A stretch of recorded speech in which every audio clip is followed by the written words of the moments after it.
Assalomu alaykum. Bugun 2-iyun 2026-yil biz Veles Agro jamoasi, ya'ni Klaus jamoasi Ko'kdala, Qashqadaryo, Xushali qishlog'ida Oybek akani umumiy 14 gektarlik tarvuz dala maydonida turibmiz. Bu joyda Klaus kompaniyasini Impressa degan tarvuz duraga ekilgan, Oybek aka 2 gektar. Mana hozir bugun erta uzadigan holatga kelganmiz. Tayyor o'zi. Ishga tayyor.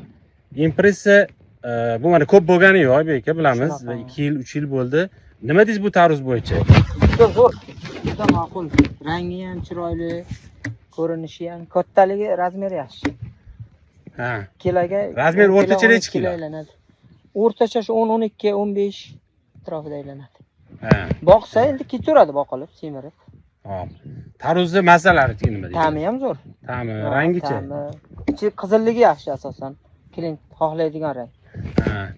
So'yganda qip-qizil chiqishi o'sha klient istagan rang. Mana hosillarni ham ko'ryapmiz. Paliklari, mevani shakllanishlari juda ham chiroyli holatda bo'lgan. Daliz umumiy holati yaxshi holatda turibdi. Mana tarvuzlarni o'zi ko'rinib turishdan ham bilinyapti. Eksport nima deyapti buni? Eksportga yaxshimi? Xohlayapti hozir, ha. Tortim bormi? Yaxshi, zo'r, ha.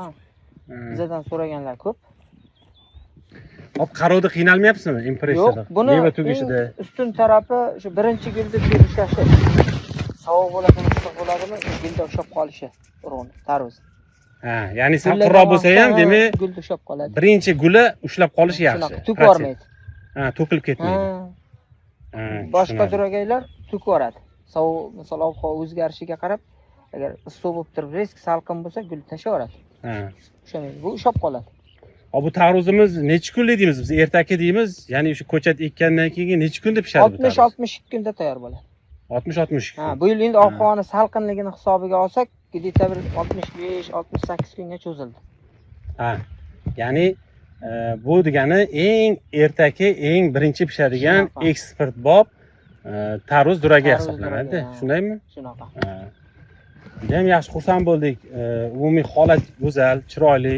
Hosillari mana eksportga tayyor bo'lib turibdi tarvuzlar. Uzadigan bo'lib, o'sha 10-12 kilo atrofida-da o'rtacha. Shunaqa 12-10 kilo atrofida. Ha. Shuna hozir o'tgan yili tarvuzimiz 9 kilo 8 dan aylanadi-da. O'rtachasi. O'rtachasi. Ha, tushunarli. Har bitta palida bittadan meva qoldirgansiz. Ziyod aylanadi, xudo xolasa. Ha. Har bir palida bittadan hosil qoladi. Ha, tushunarli. Qolganini olib tashlaysiz. Ha, olib tashlaganmiz. Tushunarli. Hozir buni so'yib ham ko'ramiz. Qani ichlari qanaqa chiqadi, mazasi qanaqa chiqadi. O'ylayman, juda ham yaxshi chiqadi shu. Shu 10 kilo atrofida tarvuz. Shunaqa. 60 kunligiga xohlaydigan rang. 60-65 kunligiga juda ham yaxshi razmer, juda ham yaxshi kattalikdagi bo'lgan tarvuz. Shu yana nima deysiz, aka? Zo'r, ma'qul.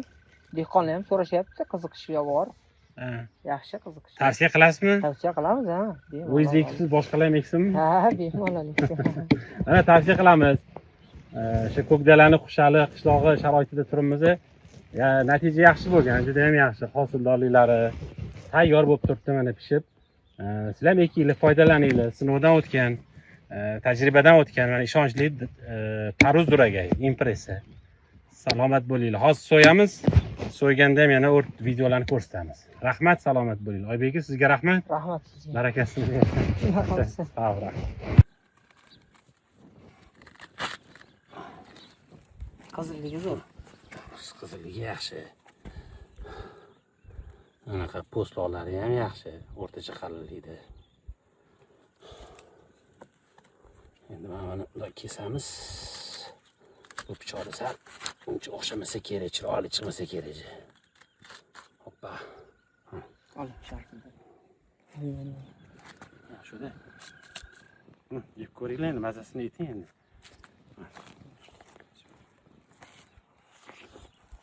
Ta'mi zo'r lekin. Mazasi bor shum. Sizlar baho berasiz ta'miga. Maza zo'r. Maza juda ham yaxshi.